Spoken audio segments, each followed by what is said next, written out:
আসসালামু আলাইকুম ওয়া রাহমাতুল্লাহি ওয়া বারাকাতুহু। এটা সেই কুইনানের মাঠ, যেখানে বিশ্ব ইজতেমার ফজরের নামাজ হলো, তারপরে এখন তালিম, তারপরে দোয়া হবে ইনশাল্লাহ।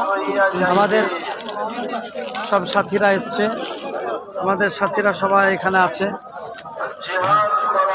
আমাদের সাথে এগুলো দেখতে পাচ্ছেন, আমাদের এটা নূরে সরদার আলম, উনি আফগানি, ওনার সঙ্গে দেখা হয়েছে, কথাবার্তা বললাম।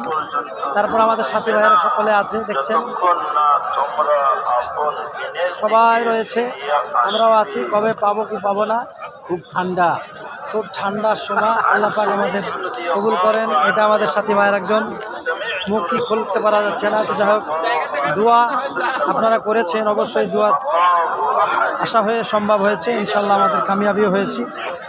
এবার দোয়ার পরে ইনশাল্লাহ রওনা দেব, সবাই দোয়া করবেন। আসসালামু আলাইকুম রহমতুল্লাহ।